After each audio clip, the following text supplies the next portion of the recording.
Flat Earth Clues, Part 4, Shell Beach. This is part of a series of clues that can help you get your head around both the design of the flat Earth system we live in and who has been involved in the deception to hide it from you. This clue covers the near-perfect design of the flat Earth model and will break down some of the logic behind the decisions made. It sounds like a big task, and it is, but to start, let's look at something small, like this little guy. Take an ordinary mouse and put it into a glass cage.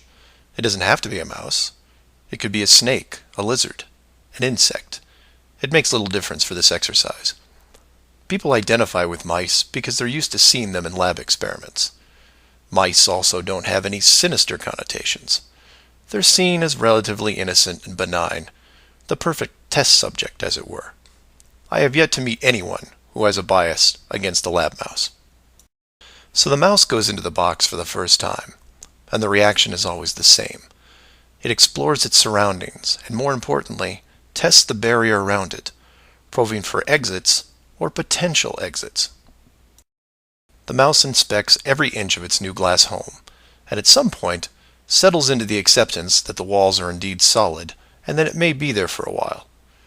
Every so often, it will repeat the process, again checking the boundaries of the cage, just in case something has changed. What it doesn't do is act like it would in the wild, because it realizes that it's in a form of captivity. The glass box doesn't even remotely resemble its natural environment. You could put this box in the middle of a forest and the mouse may feel slightly better about its situation, but it still knows that it's been trapped against its will, and will settle into a non-native lifestyle. You could take all the other small animals that could be substituted for a mouse, the snake, the lizard, the insect. It makes no difference. The result will invariably be the same. Repeated probing for escape routes, then acceptance. Take the same animal and now put it into the middle of a 100-mile square wildlife preserve, surrounded on all sides by a similar type of glass enclosure. The creature doesn't even bother to rush the size of the preserve and start testing the boundaries, mostly because it's out of visual range. It could be days or even weeks before it even encounters a single fence. The animal's routine is spent doing what it normally would do. It eats, it sleeps, it breeds. It does everything that it would naturally do in the wild. If one day the animal approaches the fence, there might be some curiosity, but any anxiety is quickly resolved by just turning around and heading back into the vast expanse from which it came. The fence does not pose a potential problem for the animals in the preserve because it is so small compared to the expanse they live in, and dwelling on it doesn't hold any interest. We're assuming here that the fence is high enough to discourage flying creatures as well, deep enough to stop burrowing classes, and if you want, reaches the floor of any nearby bodies of water, stopping any clever aquatic types. The point here is that all creatures great and small inside a giant wildlife preserve, when encountering the fence, wouldn't care. They would all, in their own way, just shrug and move on with their lives. However, if you take a human, male or female, regardless of education or nurturing, and put them in the exact same wildlife sanctuary, the response would be quite different. When the human approaches the glass fence, they don't see it as a minor distraction. They pause. They wonder, and more importantly, they ask questions, either internally or amongst others. Why is the fence here? How far does it reach? Can I dig underneath, or climb over, or go around it? These questions continue in a way you might imagine, but eventually a bigger question jumps to the top of the list. Who built the fence? It is that which changes not only the type of questions being asked, but how the human being, or beings, look at their world. The giant wildlife preserve suddenly gets smaller. Each new fence border discovered starts to artificially constrict their expanse, even though the dimensions haven't changed. Before long, the preserve, their home, loses some of its relevance. The fence is a reminder of the unknown. It provokes fear and endless speculation within the human. Given enough time, the importance of the preserve continues to be reduced, especially in relation to the fence. And the reason why it's so engrossing for the human is simple. It's there. It's real. They can see it, and maybe even touch it. Adding more humans to the equation increases the disparity of the situation by orders of magnitude. Have you seen the fence? Do you know how long it's been here? Have you ever known anyone that's been outside it? It's older than us. Who is responsible for the fence? What can we do to appease the group that created it? You can see what this might lead to. A long-lasting group hysteria would entrench itself within the population, grab hold and never let go. The fence is bigger, older, and wiser than they are. It humbles them, it angers them, and it is forever.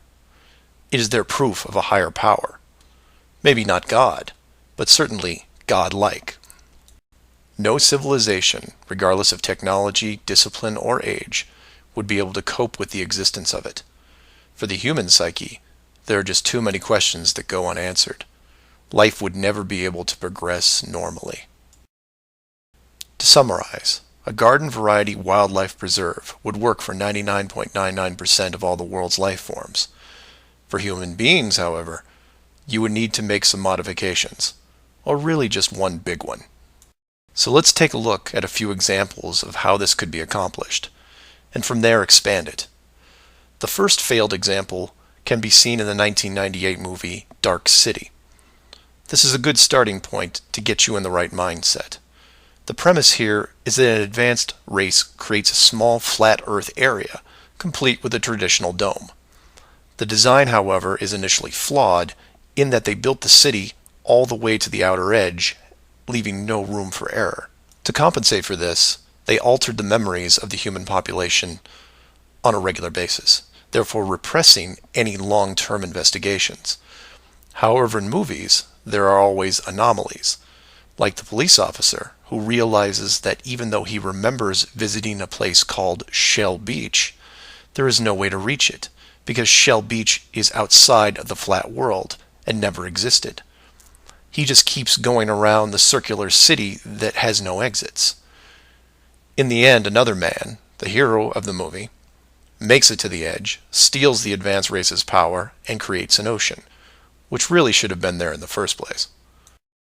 Move from there to a movie released only 4 months later called The Truman Show. Inevitably, all flat earthers have to take a hard look at this movie from a technical point of view. The movie follows the same lines as Dark City, but in a much more relatable premise, that of a giant television stage built so that the outside world can watch a person go through his life without any knowledge that he is living inside a flat world, surrounded by a physical dome. The movie is interesting on several levels, including construction. Using their existing model of a small town, bordered on one side by a large lagoon and wilderness, and the other a seemingly expansive ocean, while better than Dark City, still had its flaws. For one, it was less than 20 miles across, and even though Truman's desire to explore was repressed, there was still a chance that he would venture to the outer edge, which is where the movie ended. But for the most part, it worked. Truman believed the entire scenario because he was born into it, and then lived 30-plus years without any reason to doubt where he was, which could be said for any of us. If it wasn't for the, and we'll say movie mistakes, that the studio fell victim to, then the show would have never ended. And this then raises hypothetical scenarios like, how many kids like Truman could you have raised inside that dome? 10? 50? Now, logistically, you can see how it might be problematic in keeping tabs on that many kids, especially as they got older. But with enough sleight of hand, it could be possible. A fictional situation just like that was made into the 2004 movie, The Village. And even though it turned into one of those M. Night Shyamalan plot twist things, the premise was very feasible. A wealthy group of idealists buy a large parcel of land in an existing wildlife preserve, create a small town from the 1800s, and raise children there. They pay off government officials to keep planes far away, and spread a myth that monsters live in the forest. As far as the kids are concerned, they actually are living in a small Pennsylvania town in the 1800s. And being born into it, why wouldn't they? If the story continued, eventually the elders that founded the town would all pass away, leaving the children to pass on the legacy, free from any burden of guilt that their world was not what it appeared to be. And keep in mind, this was done with very little land manipulation and no dome. This then circles back to how many actors the fictional Truman Show really needed to hire. Other than the leads who did product placement, the rest of the town could actually just live their lives like anyone else. Use phone lines to call outside, go to restaurants, watch television at home, and so on. But again, I digress. Assuming the technology was possible, how many people like Truman could you keep in a dome the size of, say, a state that was hundreds of miles across? Probably thousands. If you kept expanding the size of the dome to a few thousand miles, well, then you're talking millions. But when it gets that big, something interesting happens. You don't need the actors anymore. Start it up like The Village, and within just a few generations, everyone is oblivious. And you can leave them to their own devices. Starting to sound familiar? In fact, the larger you make the enclosed world, the less micromanaging needs to be done. It gets easier as it scales up. This brings us back to the missing modification you need for the human race. To keep the storylines consistent and remove all the hocus pocus of monsters in the woods or that you can't get to Shell Beach, you place in gradual negative reinforcement, one that creates an illusion of choice. Say, for example, that Truman went out in the sailboat the same as before, but this time the dome was twice the size and the simulated ocean far larger. How far would he travel before getting hungry, thirsty, or tired? The movie ending is then in doubt. And if you compare this scenario where you are now, then you start to see it. Look at the flat Earth map again. Continents grouped in the center, surrounded in all directions by hundreds of miles of salt water. Think about how much further ancient ships would have traveled if you could drink what you were sailing on.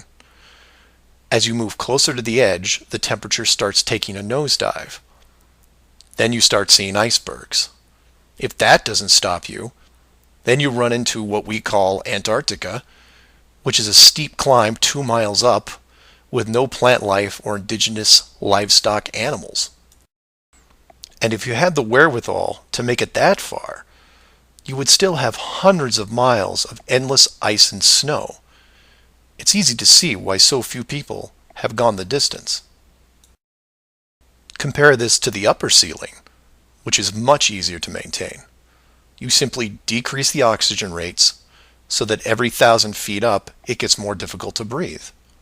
This slows down exploration over mountain ranges and discourages limited control flight, such as balloons. Also keep in mind that the dome itself doesn't have to be that high in relation to the outer ring. With commercial aircraft capping out at 10 miles and rockets less than 400, the dome would actually look more like a stadium roof, depending on how you wanted to display things like the sun, moon, and stars. An enclosed world with these type of safeguards would be able to sustain an unknowing population for, say, what, 4,500 years? Then you could artificially introduce a globe model into the scientific community before the civilization technology reaches a point that could lead to discovery. And 500 years later, here we are. A civilization inside an amazing structure, doing what we would naturally do, while the authority stands by the gate and fears the consequences if we ever found out for ourselves. So do some of your own research and ask questions. Please feel free to email me at msargent23@comcast.net or 303-494-6631.